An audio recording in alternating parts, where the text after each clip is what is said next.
back, we'll start the story. Hopefully, we'll try to push towards the bottom of the Amr now. V'amr Aivu. V'amr Aivu. We have cold fresca. If anyone wants fresca, I'm sure we have fresca. Sure.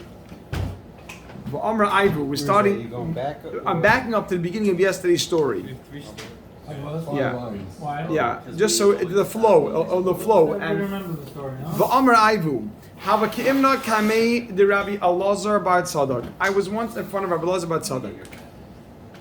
Also lekamei hahu gavram. A certain person came in front of him. Amr le, he said, Kiryasa isli. Kiryasa isli. I have villages. Karmaya isli. I have vineyards. Zeisaya isli. Zeisya isli, right. V'asu b'nei Kiryasa. And the villagers come, umekaskasin, and they do work b'karmaya, in the vineyard. During Shemitah. During Shemitah.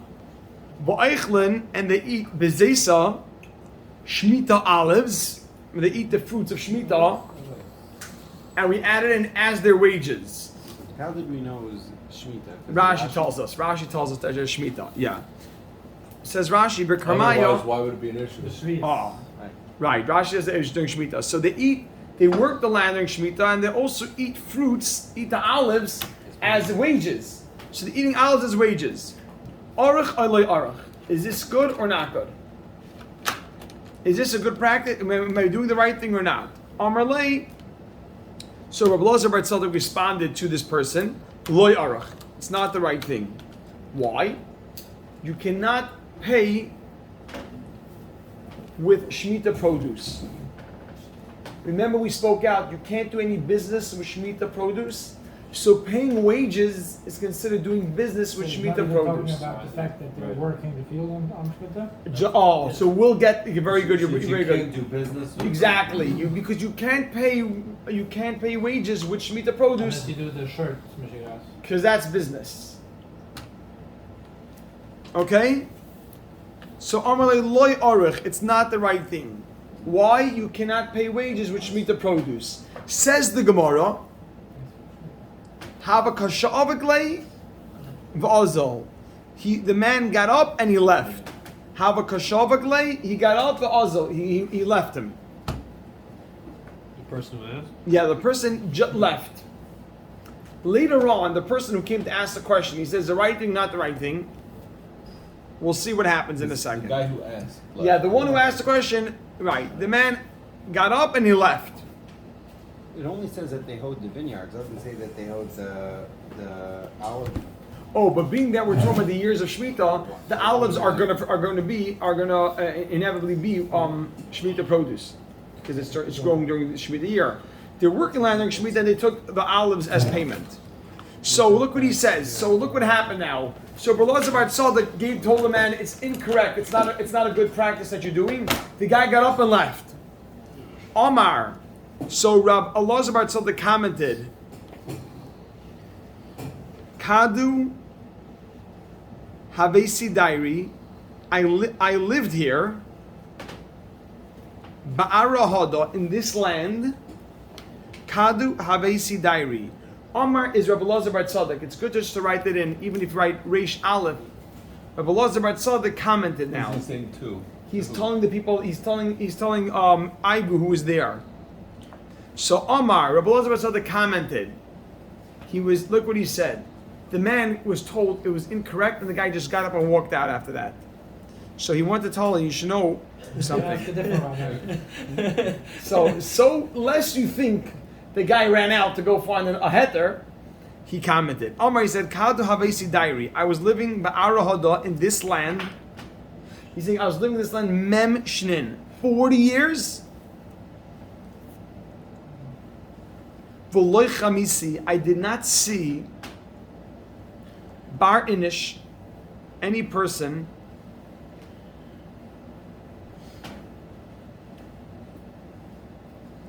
Mahalach, but that went Ba'archan the Siknon in the righteous way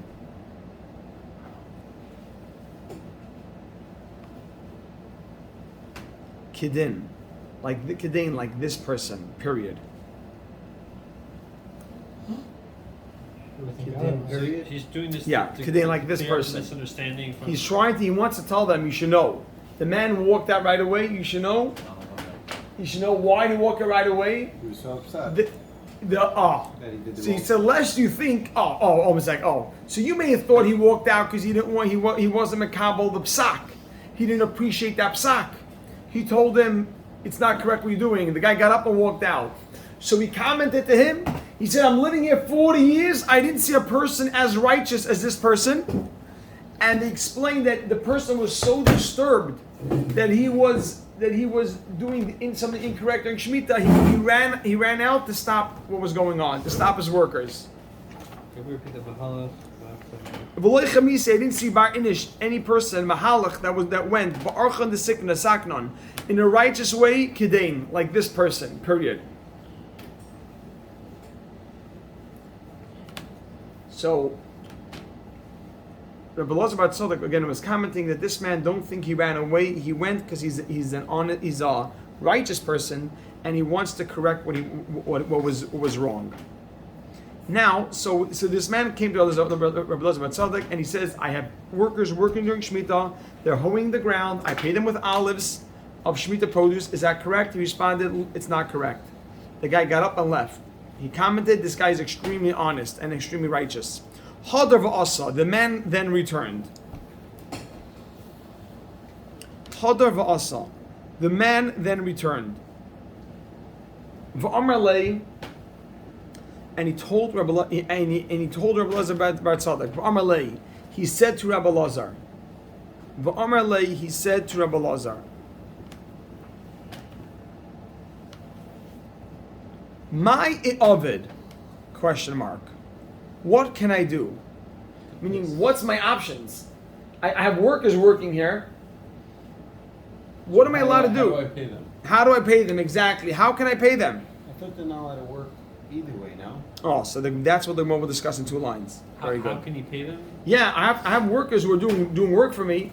The Gemara will discuss in a minute how is he allowed to do this work, and we'll clarify why the workers was allowed. They were hoeing the ground, which we know you're not allowed to do work during Shemitah.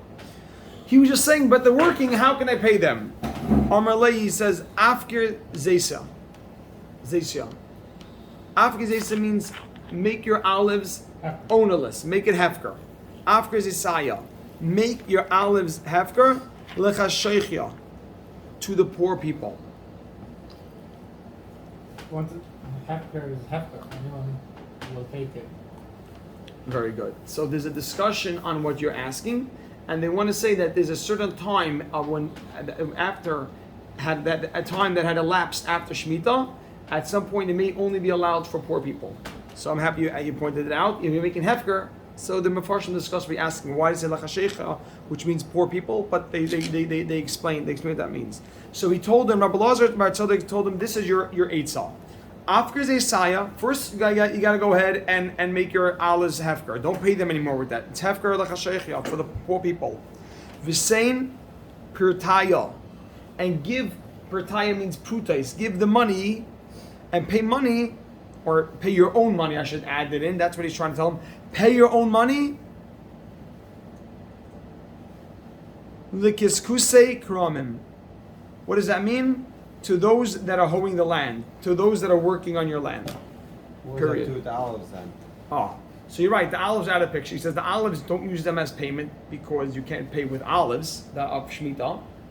So he says, go ahead, make your olives hefker. Now that's the first thing you got to do to remedy this situation. Because that's the hoeing. Oh, meaning for the people that he gave the olives to already, make it that it was hefker, that it wasn't a payment. No, Oh, this what is he did in the past, for he the won't. He future. can't correct. For the future, from now on, he says all your stuff is hefker. What's done is done. What's done is done. But from here onwards, go ahead and make your olives hefker. That's what you do with Shemitah produce. It's hefker. Anybody come and take it. Then go ahead and pay them with your own prutas, your own money. The same period. Retain pertaya. Go ahead and give your own money. Likaskuse kramim. Pertaya is from the word prutas, which means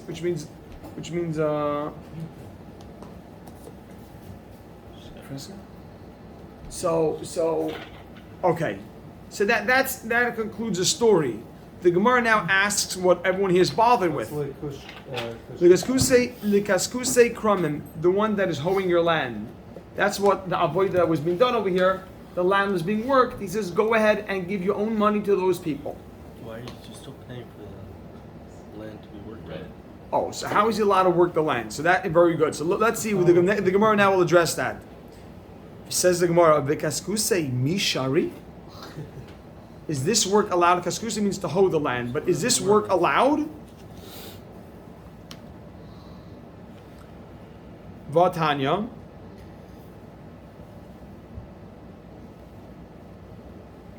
Let's put this next three words in quotes. Is any work allowed? Yeah. I mean, well, he was asking about this particular work because that's what was being done. But he's saying, is this work allowed?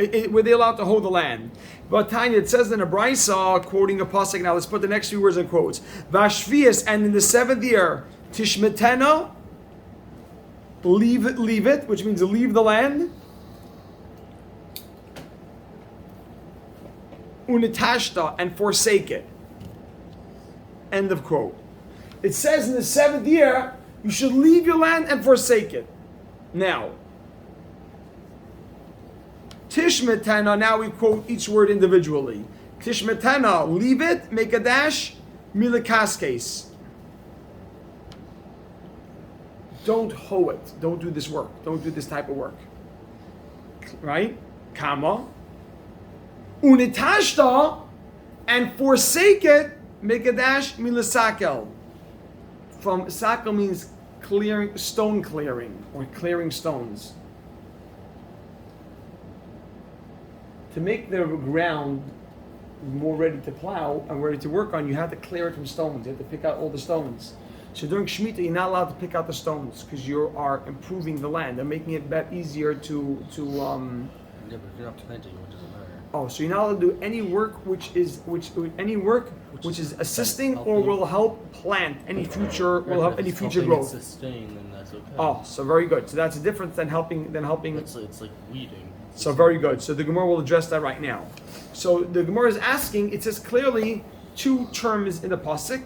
One, you have to leave it from hoeing, which is what he was doing wrong, and also you're not allowed to clear stones. So let's put a question mark over here. This concludes the question. Because we're bothered, how were they ever allowed to work on the land? Everyone's bothered. Shemitah, you don't work on the land.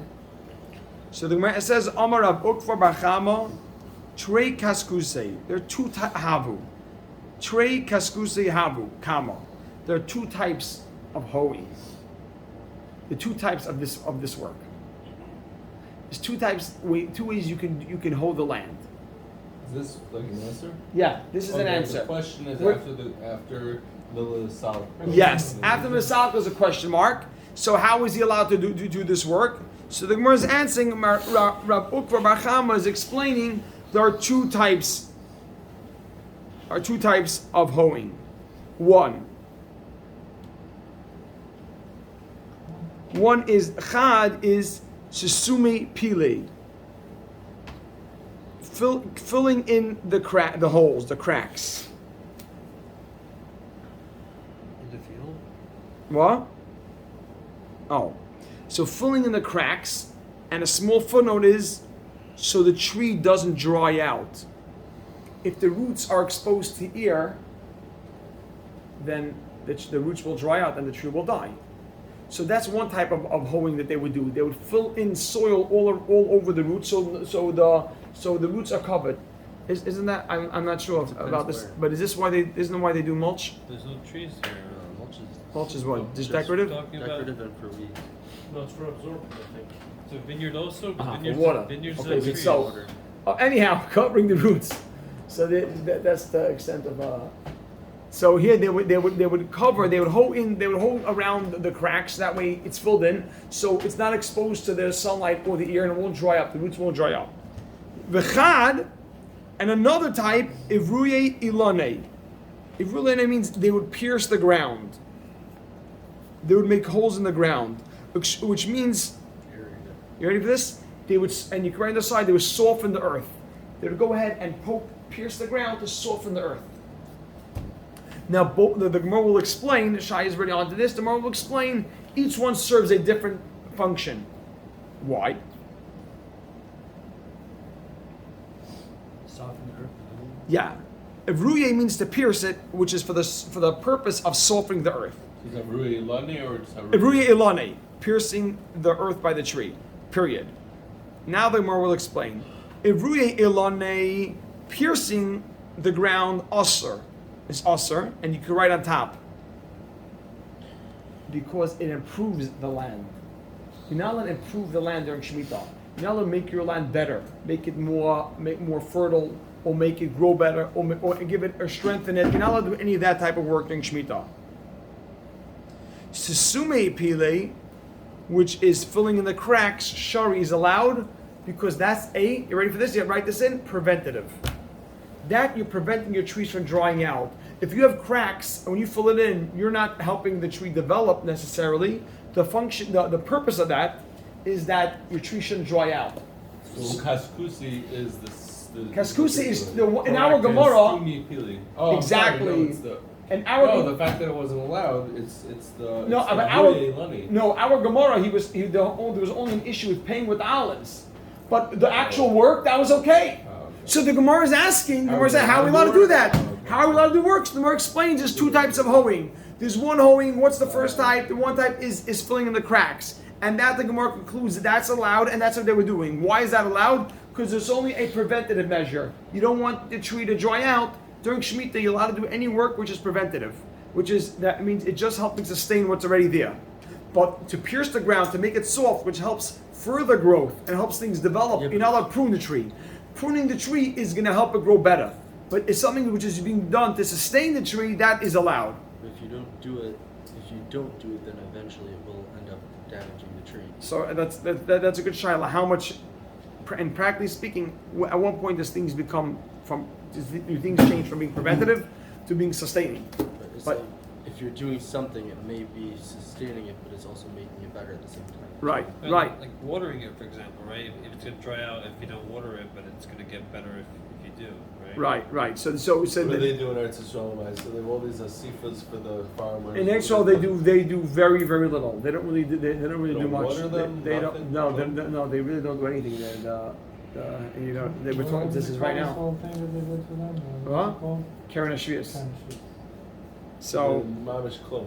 What? Klum. Okay, yeah, just about.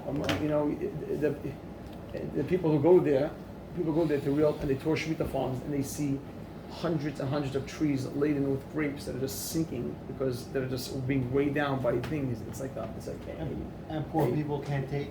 so they can. You could. I You remember can. in Eretz Yisrael. But if you own it, there was a guy. Yes. There was I think a recommended donation though. I remember going to the Esrog. They asked the people to do that because they tried to offset the loss of the farmers. Karen Ashrias covers like Alulav. 30%. The Malula. Yes. So Karen Ashrias covers 30% of the cost of the loss, just so that they make it through. But the losses are enormous. And there was a guy. Hold on, so if someone goes and picks up grapes or whatever, then he gives a donation, and I said, You have to be very careful with that, but you don't have to give a donation at all. They're asking people if you want to help support the farmer, and not as payment. The Gemara says you're allowed to give gifts, you're allowed to do things like that. There's a lot of mishnayos on it, but you're not allowed to do anything that's going to be as a payment. It's crazy amazing with people like wild stories. The people who do Shemitah, they rise to madrigas that are unbelievable. There's stories of people that had this famous story of a guy who had a whole eggplant thing, and he had a whole eggplant, and he went and then poisoned his whole crop because he can't watch his stuff grow. It's thousands and thousands of dollars, and he would poison it, so they all died. I mean, obviously there was no one was taking it. Whatever it was, that people that moved out, famous things, and that there's a story that's Rav Chaim's Rebbitzin told people to get a bracha from someone who's keep Shemitah. There's a lady that was going to brachas and they were mamash being makayim. It's like big deal, big thing said about it. So there's a big I'm not closing down for a year. Oh, you say people that had bracha afterwards? Yeah. Not if you're in a business. No, you know that you're I can't imagine closing out for a year. For you. No, not just closing down, but watching The company just crawled. yeah, watching it crumble Well, because it would crumble if I close down for a year. that is true. That is true. V'amar Aivu, look at this. So many businesses. V'amar Aivu. V'amar Aivu. Rabbi said, let's finish up this Gemara here. V'amar Aivu. Mishum Rabbi Elazar bar Tzadok. This is a very interesting halacha we're You're allowed to discussing. fill the holes. Do me. Yes, you're allowed to fill the cracks. You're allowed to fill the holes. V'amar Ivu says, Rabbi said, look at this halacha, which is something that's brought in Mishnah Berurah, but the practical application we'll see is different than what we're saying over here. Rabbi said the Gemara is going to discuss something. This Gemara is going to say that when it comes Friday morning, a person should not travel, should not have to travel more than 3 parsois. Parsa is about 2.5 miles, which is a total of 7 miles, to any destination from when Friday morning comes in. Why is that? It's bigger than a mil. Parsa is about 3-4 mil. So listen, Rabbi said, just outside for 1 second. It comes Friday morning, the Gemara will say you should not travel more than a certain distance on Friday morning. Why? Because if you're going to travel a long distance to get to your destination, that means that your host or the people you're going to don't know you're coming and won't be able to prepare adequately for you. Yeah, interesting halacha. And you have to get to your destination in time to prepare your own suda. Make sure you have food for yourself. So Gemara will say you should not walk 3 parsois in Erev Shabbos, which means from Friday morning, your destination cannot be more than 3 parsois. After that distance, which is the cheshbon was, it's like a third of the day, take you about 3-4 hours. You have to stop. You cannot travel the distance of more than 3 parsois from Friday morning. Even if you have your own food? So right now, so the Gemara will discuss that. So that's also what they say, and you'll see a very interesting Gemara over here. Just so you know, you think it doesn't apply. I know somebody who surprised Amamish. I know somebody who told me this. He surprised his family members on Erev Shabbos. He said they came in, and he says overheard that one person made the comment, "Oh, I don't know if we have enough food." He was so excited, and then the person got all thrown. Whoa, someone's cooking for Shabbos. Thought they're having a small Shabbos, and he pop in. I mean, they were not expecting it, and he overheard the comment. For him, it was a little hard. He was so excited. He came in like he thought that made me so happy. He overheard them saying, "Oh, I don't know if we have enough food for Shabbos." So anyhow, just saying, this is mamish the halacha. Don't do that, and pop in the in-laws half hour before Shabbos. V'amar Ivu, Mishum Rabbi Elazar bar Tzadok. Al yahalich odo, a person should not travel. It's unbelievable. I couldn't believe it. I felt so bad for the guy because he was telling me before how he's going to surprise somebody. I said, how were they surprised? He's like, no, they. He told me I heard him saying they don't have food. Al yahalich odo. To do with that you might get caught before Shabbos. Oh, so that's a separate halacha. Actually, separate halacha where you let travel. Al yahalich odo. I had to go to Stifel to buy some ready food. Yes. So look, so the moment we'll discuss it. Ready for this? Abam Rabbi Elazar bar Tzadok. Abam Ivu. Mishum Rabbi Elazar bar Tzadok. Al yahalich odom ba'arvei Shabbosis. A person should not travel on Friday morning. Yoisei migimel parsois. More than 3 parsa. And wrote on the side. So he arrives with time to prepare food. Yes, from Friday morning. Host Yeah. to prepare food, right? What? We're host to prepare food. The host of himself, exactly. So that food can be prepared for him. They bring down, the place can bring down, I remember learning this halacha, that this isn't something to give right now because Baruch Hashem, we prepare lavishly. And as simple as you prepare, it's a lot more lavish than they prepare in the Gemara. I mean, there's always food. Someone comes, there's always food. So he says that, which wasn't always the case. In the Aruch HaShulchan, who was 100-something years ago, wrote that the custom was in the Shalom Zachar, that, I don't know if he wrote it in the Aruch HaShulchan or elsewhere, that people used to just come in and stick their head inside the house and wish the mazel tov. No one wanted to come to someone's house for Shalom Zachar because there was never enough food to feed anybody with Shalom Zachar to come and sit down. They have to give you something. The poverty that existed. So Shalom Zachar, people used to just stop by mazel tov. Chasas used to be made on Erev Shabbos. You can combine the Shabbos meal with the.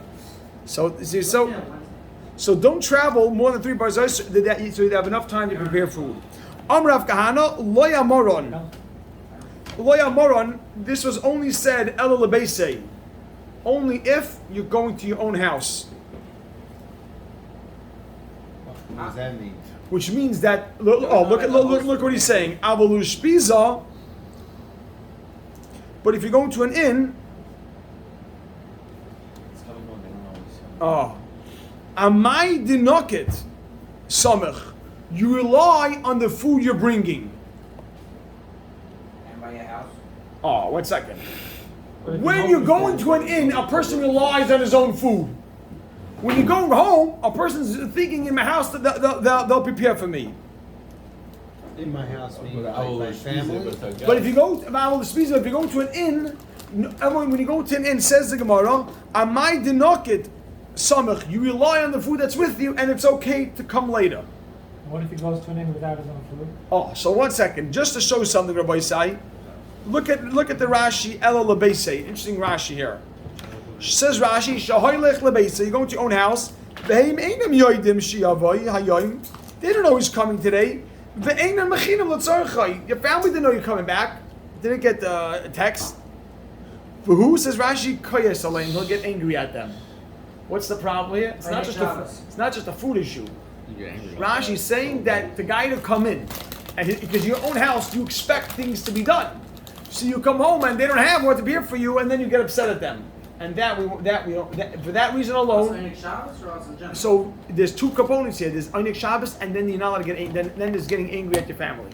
Says Rashi, you're going to come inside. The food's not. You don't have for me. And no idea he's returning. He was out for a month. He decided to pop in, and now we're for Shabbos. Yeshakayach. So it's that. V'ika the Amra.